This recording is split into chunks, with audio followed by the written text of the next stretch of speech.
Hello दोस्तों, स्वागत है एक बार फिर आप सभी का आपके अपने यूट्यूब चैनल पीएस क्लासेस पर। तो दोस्तों, आज के इस वीडियो लेक्चर में हम पढ़ेंगे रदरफोर्ड का अल्फा कण प्रकीर्णन प्रयोग।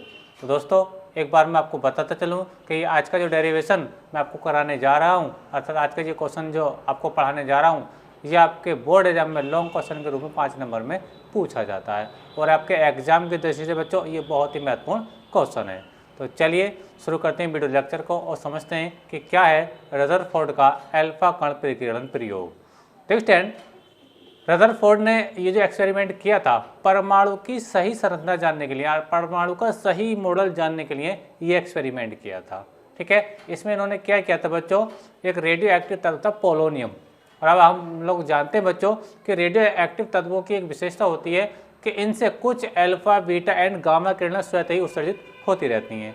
ये बात आप लोगों ने पढ़ रखी होगी। ठीक है, तो इन्होंने बच्चों रेडियो एक्टिव तत्व पोलोनियम से उच्च गतिज ऊर्जा के अल्फा कणों को, ठीक है, स्वर्ण पत्र पर गिराया था। किसमें बच्चों? सोने की बारीक शीट पर गिराया था।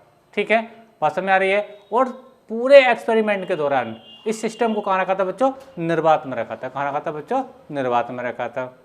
निर्वात में रखने का बच्चों मीनिंग ये था कि अगर अल्फा कणों की टक्कर वायु के कणों से हो जाती, एक बात, क्योंकि निर्वात बच्चों ऐसा स्थान होता है जब वायु भी नहीं होती है।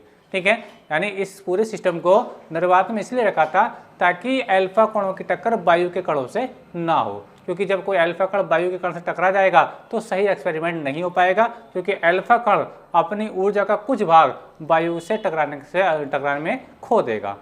बात समझ में आ रही है? यानी अल्फा कण की ऊर्जा की वजह कुछ कम हो जाएगी। ठीक है, इसलिए जो उन्होंने किया कि सारे प्रबंध को कहाँ रखा था बच्चों? निर्वात में रखा था। ठीक है, अच्छा, अब ये स्टार्टिंग कहाँ से हुई, हम इसके थोड़ा पीछे की साइड से चलते हैं बच्चों। ठीक है, देखिए बात, ये जो एक्सपेरिमेंट किया गया था सन 1911 में किया गया था। कब किया था बच्चों? सन 1911 में। लेकिन मैं थोड़ा आपको इसके पीछे से लेकर के चलूंगा ताकि आपको इसकी रियल कहानी समझ में आए। ठीक है, परमाणु के संरचना के बारे में। स्टूडेंट, सन 1904 की मैं बात बताता हूँ आप लोगों को। आपने नाम सुना होगा, एक वैज्ञानिक थे टॉमसन। ठीक है, टॉमसन ने बच्चों सबसे पहले परमाणु के संबंध में अपने एक मॉडल दिया था जिसे हम टॉमसन का परमाणु मॉडल के नाम से पढ़ते हैं। उसमें उन्होंने क्या बताया था, टॉमसन के अनुसार बता रहा हूँ। ठीक है, इस एक्सपेरिमेंट को तभी आप बेटर समझेंगे। पहले टॉमसन की थ्योरी को समझना पड़ेगा कि टॉमसन की थ्योरी में कहाँ गलती थी, ताकि इस प्रयोग के माध्यम से उसको दूर किया गया था। ठीक है, तो देखिए टॉमसन की बात अगर मैं बताऊँ तो टॉमसन की जो कहानी बच्चों ये 1904 की थी। टॉमसन की जो कहानी है बच्चों ये कब की है? 1904 की है। ठीक है, इन्होंने क्या बताया, सबसे पहले परमाणु का जो मॉडल दिया गया था वो टॉमसन के माध्यम से ही दिया गया था। उन्होंने ये बताया कि प्रत्येक परमाणु, ठीक है, 10⁻⁻10 मीटर त्रिज्या का एक गोला होता है। यानी इन्होंने ये बताया परमाणु के बारे में, यानी एटम के बारे में बच्चों इन्होंने ये बताया कि प्रत्येक एटम, ठीक है, 10⁻⁻10 मीटर त्रिज्या का क्या होता है बच्चों? ये एक गोला होता है। ठीक है, यानी इन्होंने बताया अपने मॉडल में सबसे पहले 1904 में कि प्रत्येक एटम यानी परमाणु 10⁻10 मीटर त्रिज्या का क्या होता है बच्चों? एक ठोस गोला होता है। ठीक है, अच्छा, इसके भीतर इस परमाणु का समस्त धनावेश, ठीक है, और इसका द्रव्यमान एक समान रूप से वितरित रहता है। यानी उन्होंने ये बताया कि इस एटम का जितना भी धनावेश है और टोटल द्रव्यमान है उसके संपूर्ण आयतन में एक समान रूप से वितरित रहता है।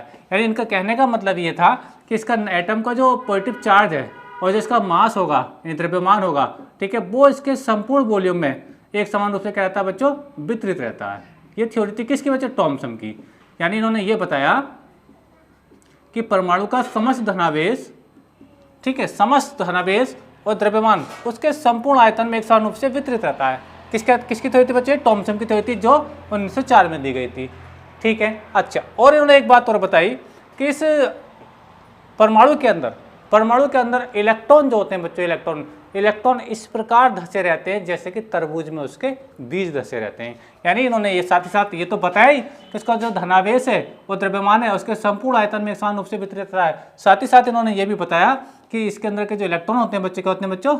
इलेक्ट्रॉन, ठीक है, वो इसके अंदर इस प्रकार धसे रहते हैं बच्चों जैसे कि तरबूज में उसके बीज धसे रहते हैं, जैसे कि मैं आपको यहाँ दिखाने का प्रयास कर रहा हूँ। ठीक है, ये मैं जो माइनस पार्टिकल दिखा रहा हूँ ये वाले, ये क्या बच्चों? इलेक्ट्रॉन है। इन्होंने कैसा मॉडल के हिसाब से जाना था कि इलेक्ट्रॉन इसके अंदर ऐसे धसे रहते हैं जैसे बच्चों तरबूज में उसके बीज धसे रहते हैं। ये इन्होंने इलेक्ट्रॉन के बारे में बात बताई थी। ठीक है, बात समझिए आप लोगों को। तो थॉम्सन ने जो सन 1904 में अपना परमाणु का मॉडल दिया था उसमें यह बताया कि प्रत्येक परमाणु 10⁻10 मीटर त्रिज्या का एक होता है बच्चों धनावेशित ठोस गोला होता है, जिसमें उसका समस्त द्रव्यमान एवं धनावेश उसके संपूर्ण आयतन में एक समान रूप से वितरित रहता है। और इसमें इलेक्ट्रॉन इस प्रकार धसे रहते हैं जैसे तरबूज में उसके बीज धसे रहते हैं। ठीक है, और साथ ही साथ उन्होंने बताया कि इस परमाणु का जो ऋणावेश होता है जो इलेक्ट्रॉनों पर होता है, ठीक है, वो धनावेश के ठीक बराबर होता है। बात समझ में आपको? यानी उन्होंने बताया कि इलेक्ट्रॉनों का जितना नेगेटिव चार्ज होता है ठीक उतना ही क्या होता है बच्चों पॉजिटिव चार्ज होता है, यानी ऋणावेश और धनावेश एटम के अंदर बिल्कुल बराबर होते हैं। अर्थात परमाणु क्या होता है बच्चों न्यूट्रल होता है, अर्थात वो उदासीन होता है। बात समझ में आई आप लोगों को? ठीक है, अच्छा तो लगभग 7 साल तक बच्चों, कितने साल तक बच्चों? 7 साल तक इसी थ्योरी को माना गया। कब तक माना गया बच्चों? 1911 तक बच्चों इस थ्योरी को पढ़ा गया। ठीक है, अब 1911 में एक वैज्ञानिक आए रदरफोर्ड। ठीक है, रदरफोर्ड ने क्या किया बच्चों पुनः दोबारा परमाणु का मॉडल जानने की इच्छा जाहिर की और अर्थात उन्होंने इस पर एक्सपेरिमेंट करना शुरू कर दिए। ठीक है, और एक्सपेरिमेंट करते समय उन्होंने क्या करा? सबसे पहले एक्सपेरिमेंट में देखा, ये जो कहानी आज मैं पढ़ाने जा रहा हूँ रदरफोर्ड का अल्फा कण प्रकीर्णन। ठीक है, इन्होंने क्या किया? एक सोने की बारीक पत्ती ली। ठीक है, जिसको यहाँ पे मैंने थ्योरी में स्वर्ण पत्र के नाम से लिखा है। ठीक है, ये जो आप स्क्रीन पर देख पा रहे हैं, ये जो आप ये पत्ती देख पा रहे हैं बच्चों, ये क्या बच्चों? ये सोने की पत्ती है, अर्थात ये स्वर्ण पत्र है, स्वर्ण पत्र। ठीक है स्टैंड? अच्छा, इन्होंने क्या किया बच्चों? इस सोने की बारीक पत्ती पर बहुत सारे अल्फा कणों को, ठीक है, वो जो अल्फा कण कहाँ से आ रहे थे? रेडियोएक्टिव तत्व पोलोनियम से उत्सर्जित हो रहे थे। क्योंकि बच्चों रेडियोएक्टिव तत्वों की ये विशेषता होती है कि इनसे, मान लीजिए ये कोई रेडियोएक्टिव सब्सटेंस मैं इसके अंदर रख रहा हूँ, एक एग्जाम्पल बता रहा हूँ। ठीक है, तो बच्चों इनकी ये क्वालिटी होती है कि इनके अंदर कुछ अल्फा, बीटा एंड गामा किरणें स्वतः ही उत्सर्जित होती रहती हैं। ठीक है, तो एक तत्व था पोलोनियम। क्या था बच्चों? पोलोनियम। तो पोलोनियम से क्या था? जो उच्च गतिज ऊर्जा के अल्फा कण थे, क्या थे बच्चे? अल्फा। इसके अंदर आते कौन सी किरणें उत्सर्जित होती हैं? Alpha, beta and gamma. ठीक है, तो ये जो बच्चे अल्फा कण थे, ठीक है, उच्च गतिज ऊर्जा के, जो कैसे उत्सर्जित हो रहे थे बच्चों? वो पोलोनियम से उत्सर्जित हो रहे थे। इन उच्च गतिज ऊर्जा के अल्फा कणों को कहाँ गिराया था बच्चों? सोने की पत्ती पर गिराया था। बात समझ में आ रही है आप लोगों को? तो उन्होंने देखा बच्चों, उन्होंने ये देखा कि अधिकांश अल्फा कण, जैसे कि आप देख पा रहे हैं, अधिकांश अल्फा कण इस सोने की पत्ती पे गिरते हुए, बात समझ में आ रही है, कुछ तो सीधे निकल रहे हैं और अधिकांश अल्फा कण बच्चे सीधे ही निकल रहे थे। बात समझ में आ रही है? और कुछ बच्चे अल्फा कण ऐसे थे जो विभिन्न कोणों पर क्या होते बच्चों? विक्षेपित हो रहे थे। अब देखो इस पार्टिकल को देखो, ये बिल्कुल सीधा जा रहा है और सीधा ही निकल गया, किसी मार्ग से विक्षेपित नहीं हुआ। आप इसको देख लिए कि बिल्कुल ये सीधा निकल रहा है, कोई विक्षेपित इसके अंदर नहीं है। लेकिन बच्चों इसी पार्टिकल को देखें, इससे ऊपर वाले को, इसको पार्टिकल को देखें तो पार्टिकल यहाँ पर पहुंचा और यहाँ तक क्या हो गया बच्चों? ये विक्षेपित हो गया। बस समझ में आ रही है आप लोगों को? तो अल्फा कण ये जो विक्षेपित हो रहे थे, अल्फा कण अपने मार्ग से जो विक्षेपित हो रहे थे बच्चे, इसको बोलते हैं अल्फा कण प्रकीर्णन। प्रकीर्णन का मीनिंग मैंने आपको बताया था, जैसे कि आप लोगों ने प्रकाश के प्रकीर्णन में पढ़ा है। प्रकीर्णन का मतलब होता है बच्चों किसी चीज से टकरा करके बिखरना। जैसे प्रकाश जब वायुमंडल में एंट्री करता है सूर्य से आते हुए, तो वो वायुमंडल में बहुत सारे गैसेस हैं, है ना, धुएं के पार्टिकल्स होते हैं, तो उनसे टकराता है, उनसे टकरा करके सभी दिशाओं में फैल जाता है। बस समझ में आ रही है? तो वो घटना कहलाती है बच्चों प्रकाश का प्रकीर्णन कहलाती है। ठीक है, तो यहाँ पर जो जैसे कौन बिखर रहा है? ये बिखर रहा है बच्चों अल्फा कण। क्या बिखर रहा है? किससे टकरा कर? सोने से टकरा कर। ठीक है, तो इसको बोलते हैं अल्फा कणों का अपने मार्ग से विक्षेपित होना। क्या कहलाता है बच्चों? अल्फा कणों का प्रकीर्णन कहलाता है। ठीक है, चलो ये तो अल्फा कणों के प्रकीर्णन की बात हुई। तो अपनी बात चल रही थी कि अधिकांश अल्फा कण अपने मार्ग से बिना पिछले हुए सीधे निकल लेते। कुछ पार्टिकल बच्चों ऐसे थे, कुछ अल्फा कण ऐसे भी थे जो अपने मार्ग से विक्षेपित हो रहे थे। ठीक है, अब देखिए स्टैंड, अधिकांश अल्फा कण सीधे निकल रहे हैं, बस समझे, उनकी कहीं कोई टक्कर नहीं हो रही है। ठीक है, इसका मतलब क्या हुआ? इसका मतलब बच्चों ये हुआ कि परमाणु का अधिकांश भाग कैसा होता है? खोखला होता है। कैसा होता है बच्चों? खोखला होता है। ठीक है, जैसा कि थॉम्सन की थ्योरी में बताया गया था कि थॉम्सन के अनुसार ये बताया गया था कि परमाणु जो होता है बच्चों क्या होता है? एक ठोस गोला होता है, धनावेशित ठोस गोला होता है, और जिसमें उसका धनावेश और द्रव्यमान एक समान रूप से उसमें वितरित रहते हैं।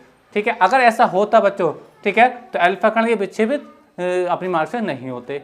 उम्मीद करता हूँ मेरे आपको समझ में आ रही होगी। लेकिन रियल में क्या था? कुछ अल्फा कण तो सीधे निकल गए, बिल्कुल ही विक्षेपित नहीं हुए। ठीक है। इससे उन्होंने जाना कि परमाणु का जो समस्त धनावेश होता है बच्चों, ठीक है, वो पूरे परमाणु के केंद्र में इकट्ठा नहीं होता, ठीक है, कहीं ना कहीं है एक स्थान जहाँ पे सारा धनावेश वहाँ पे इसका इकट्ठा रहता है, और जिसको हम क्या कहते हैं बच्चों, नाभिक के नाम से पढ़ते हैं, ठीक है। जैसा कि आप लोगों ने पढ़ा भी होगा, आपने पढ़ा भी होगा बच्चों कि जब हम न्यूक्लियस बनाते हैं, किसी एटम का साइज बनाते हैं, तो यहाँ सेंटर पे क्या दिखाते हैं बच्चों, न्यूक्लियस दिखाते हैं, नाभिक दिखाते हैं, और यहाँ पे सारा क्या रहता है, पॉजिटिव चार्ज रहता है। क्या रहता है बच्चों, पॉजिटिव चार्ज। और ये जो स्पेस आप देख पा रहे हैं, ठीक है, ये स्पेस क्या होता है बच्चों, खाली, यानी जो अल्फा कण यहाँ से पास हो रहा था बच्चों, वो सीधा निकल रहा था। क्या निकल रहा था, सीधा निकल रहा था। और आप जानते हैं बच्चों, अल्फा कण पर पॉजिटिव चार्ज होता है, अल्फा कण पर कौन सा चार्ज होता है बच्चों, पॉजिटिव चार्ज होता है, और नाभिक पे ही पॉजिटिव चार्ज है। तो जब कोई पॉजिटिव कण, एक पॉजिटिव कण जब दूसरे पॉजिटिव कण के पास जाएगा तो अपने मास से क्या हो जाएगा बच्चों, विक्षेपित हो जाएगा, क्योंकि नाभिक पे ही पॉजिटिव चार्ज है और अल्फा कण पे बच्चों पॉजिटिव चार्ज होता है। तो हम जानते हैं बच्चों, हमने पढ़ा है पहले लेसन में फिजिक्स में कि दो पॉजिटिव चार्ज या दो नेगेटिव चार्ज एक दूसरे को प्रतिकर्षित करते हैं, रिपल करते हैं। यानी जो अल्फा कण सोने के परमाणु के पास से होकर गुजर, परमाणु के नाभिक से, नाभिक के पास से होकर गुजर रहा था, तो परमाणु का जो नाभिक था, सोने के परमाणु का जो नाभिक था, इन अल्फा कणों पर क्या लगा दिया, उन्होंने फोर्स लगा दिया, और इसलिए क्या हो गया, जब फोर्स लगा दिया अपनी वहां से क्या हो गए, विक्षेपित हो गए। और कुछ अधिकांश जो अल्फा कण थे बच्चों, वो सीधे निकल गए। सीधे निकलने का मतलब ये था कि परमाणु का अधिकांश भाग क्या होता है बच्चों, खोखला होता है। क्या होता है बच्चों, खोखला होता है, ठीक है। जबकि इसकी थ्योरी में, थॉमसन की थ्योरी में ये था कि परमाणु का जो साइज है, वो आकार जो होता है, परमाणु जो होता है बच्चों, खोखला नहीं होता है, उसका समस्त द्रव्यमान एवं धनावेश उसमें एक समान रूप से वितरित होता है, जो कि एक गलत बात थी, ठीक है। इसीलिए इसको थॉमसन के मेडल को नेग्लेक्ट भी कर दिया गया था, ठीक है। तो स्टूडेंट, यहाँ पे आप लोगों ने समझा कि अधिकांश अल्फा कण अपने मार्ग से बिना विक्षेपित तो सीधे निकल रहे हैं, और कुछ अल्फा कण अपने मार्ग से क्या हो रहे हैं, विक्षेपित हो रहे हैं। क्या हो रहे हैं बच्चों, विक्षेपित। विक्षेपित होने का मतलब मैंने आपको बताया कि ये जो विक्षेपण हो रहा है, सोने के जो नाभिक होंगे बच्चों एटम के अंदर, और अल्फा कण पे भी देखो प्लस चार्ज होता है, तो जब एक प्लस पार्टिकल दूसरे प्लस पार्टिकल के पास में जाएगा तो उसको रिपल तो करेगा 100%, प्रतिकर्षित करेगा, जैसी बात है, ठीक है। तो इसी कारण कि जब ये अल्फा कण इस नाभिक के पास पहुंचा तो उसने क्या कर दिया, इसको प्रतिकर्षित कर दिया। उम्मीद करता हूं मेरी बात अच्छे समझ में आ गई होगी, ठीक है। तो ये जो बात बताई गई थी कि परमाणु का जो समस्त धनावेश होता है पूरे आयतन में होता है, पूरे एरिया में होता है, ऐसा नहीं होता है। एक सूक्ष्म स्थान होता है जिसको हम नाभिक कहते हैं, यानी परमाणु का जो समस्त धनावेश होता है पूरे आयतन में वितरित ना होकर के एक छोटे से स्थान में केंद्रित रहता है, जिसे हम क्या कहते हैं बच्चों, नाभिक कहते हैं। बात समझ में आ रही है आप लोगों को? अच्छा, थोड़ी सी थ्योरी को पढ़ते हैं, फिर इन्होंने कुछ एक्सपेरिमेंट के लिए, एक्सपेरिमेंट करने के माध्यम से अपने जो तथ्य दिए हैं, ठीक है, जो थ्योरी दी है उसको समझेंगे। तो थ्योरी में देखिए बच्चों, मैंने यही लिखा है, आपको अपनी नोट्स में अभी इतना ही लिखना है जो इसमें मैंने लिख रखा है। देखिए देखिए, सन 1911 में रदरफोर्ड ने रेडियो एक्टिव तथा पोलोनियम, जैसे कि मैं आपको बता रहा था, पोलोनियम पीओ है ना, से उत्सर्जित होने वाले उच्च गति ऊर्जा के अल्फा कणों को पतले स्वर्ण पत्र, जैसे मैं बता रहा कि सोने की पत्ती, बहुत बारीक पत्ती है ना, पर गिराया, पूरा प्रतिबंध कहाँ रखा बच्चों, निर्वात में रखा। कहाँ रखा, निर्वात में रखने का मीनिंग उनका यही रीजन था कि अल्फा कणों की टक्कर वायु के कणों से ना होनी चाहिए। अगर ऐसा अल्फा कण वायु कणों से टकराएंगे तो अपनी कुछ ऊर्जा उस टक्कर में खो देंगे, ठीक है।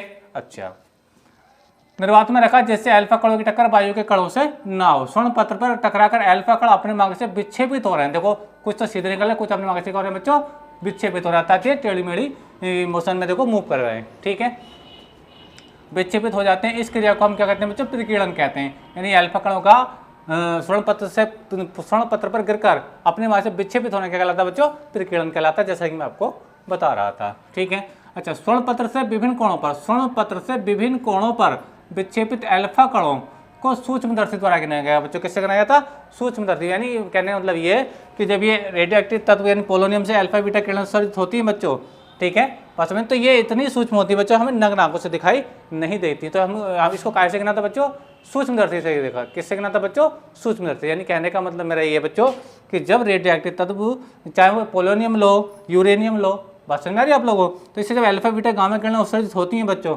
ठीक है, तो ये इतनी सूक्ष्म होती हैं कि हमको इसको नग्न आंखों से देखना इम्पॉसिबल है। बात समझ में आ रही, तो हम अल्फा कणों को देख नहीं पाएंगे। तो इसको काय से गिना गया था, इसको देखा गया था बच्चों माइक्रोस्कोप यानी सूक्ष्मदर्शी की सहायता से देखा गया था इस विक्षेपण को, ठीक है। अच्छा, सूक्ष्मदर्शी द्वारा गिना और निम्नलिखित तथ्य प्राप्त किए। देखिए पहले समझते हैं। पहला जो तथ्य वो क्या है, अधिकांश अल्फा कण, अब यहाँ पर समझिए और अच्छे से, यहाँ पे क्लैरिटी आपको समझ में आएगी। देखिए, अधिकांश अल्फा कण स्वर्ण पत्र से स्वर्ण पत्र से बिना विक्षेपित हुए सीधे निकल जाते हैं। जैसे कि आप देख पा रहे हैं, एक अल्फा कण ये गया सीधा, एक अल्फा कण ये बिल्कुल सीधा जा रहा है, बस सभी आप लोगों को तो सीधे निकल जाते हैं। इससे रदरफोर्ड ने माना कि परमाणु का अधिकांश भाग कैसा होता है बच्चों, खोखला होता है। यानी इस एटम का ये जो एरिया ये सब क्या खोखला है, पर बीच में धनावेश है इसका, बीच में क्या बच्चों, धनावेश, जबकि इसके जो चारों ओर का एरिया ये वाला एरिया है, बात समझ में आ रही है, तो ये क्या बच्चों, खोखला होता है। ठीक है, तो यही जो इसका पहला जो तथ्य है वो यही है, अधिकांश अल्फा कण स्वर्ण पत्र से बिना विक्षेपित हुए सीधे निकल जाते हैं।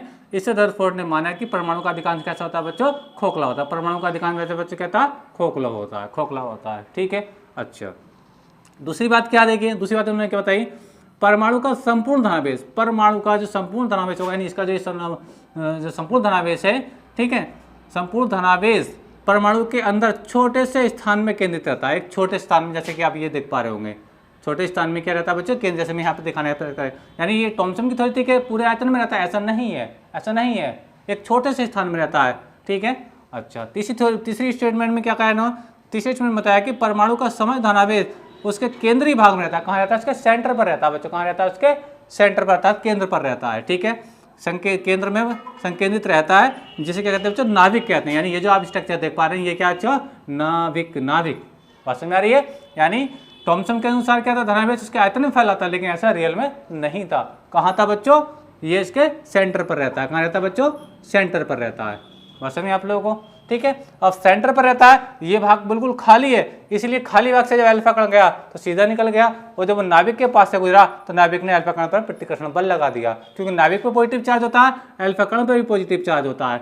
बात समझ आ रही है। तो अधिकांश अल्फा कण, कुछ अल्फा कण ऐसे थे जो 90 अंश से ज्यादा कोणों पर विक्षेपित हुए, और कुछ अल्फा कण ऐसे थे 90 अंश से छोटे कोणों पर विक्षेपित हुए। ठीक है, और लगभग बच्चे 20,000 अल्फा कणों में एक अल्फा कण ऐसा होता है जो नाभिक के बिल्कुल सीध में जाता है, तो नाभिक उस पर इतना प्रतिकर्षण बल लगाता है कि वो जिस मार्ग से जाता है बच्चों उसी मार्ग से वापस आ जाता है, अर्थात वो प्रतिकर्षित उसको कर देता है। उम्मीद करता हूँ मेरा तो आपको अच्छे समझ में आ गई होगी स्टैंड। ठीक है, तो ये था बच्चों रदरफोर्ड का अल्फा कण प्रकीर्णन प्रयोग। उम्मीद करता हूँ कि आपको अच्छे समझ में आ गया होगा, और अच्छे समझ में आ गया हो तो प्लीज़ वीडियो को लाइक और शेयर जरूर करते चलें, और चैनल पर नए हैं तो चैनल को भी सब्सक्राइब जरूर करें, क्योंकि हम 12th क्लास फिजिक्स की उन टॉपिक्स को वीडियो बना रहे हैं बच्चों जो आपके बोर्ड एग्जाम के लिए ज़्यादा महत्वपूर्ण है। ठीक है स्टैंड, तो यहाँ तक की बात मेरी आपको अच्छे समझ में आ गई होगी। बाद में बच्चों इस रदरफोर्ड के मॉडल में भी दो कमियाँ पाई गई थी। ठीक है, एक तो थी परमाणु के स्थायित्व के संबंध में, परमाणु के स्टेबिलिटी के संबंध में, दूसरी थी बच्चों परमाणु के रेखीय स्पेक्ट्रम के संबंध में। ठीक है, तो रदरफोर्ड का परमाणु भी परफेक्ट नहीं था बच्चों, उसके अंदर भी दो कमियां थी। पहली कमी थी परमाणु के स्टेबिलिटी के संबंध में, यानी स्थायित्व के संबंध में, और दूसरी कमी थी बच्चों परमाणु के रेखीय स्पेक्ट्रम के संबंध में, जिसे हम नेक्स्ट वीडियो में डिस्कस करेंगे जब हम पढ़ेंगे नील बोहर का परमाणु मॉडल। ठीक है स्टैंड, तो वो भी एक बहुत इंपॉर्टेंट टॉपिक रहेगा, देखना बिल्कुल ना भूलें स्टैंड। तो और ये भी बच्चों लॉन्ग क्वेश्चन में आपसे 5 नंबर में पूछ लिया जाता है, तो इसका भी अपना नोट्स बना लें, स्क्रीनशॉट ले लें और अपने नोट्स में इसको बच्चों कॉपी कर लें। वीडियो अच्छा लगा तो वीडियो को लाइक करें, शेयर करें, और कमेंट करके जरूर बताएं बच्चों कि वीडियो आपको कैसा लगा स्टैंड। ठीक है, मिलेंगे नेक्स्ट वीडियो में, तब तक के लिए धन्यवाद। अब इसका स्क्रीनशॉट लेकर के अपने नोट्स में कॉपी कर लीजिए। Thank you, best of luck.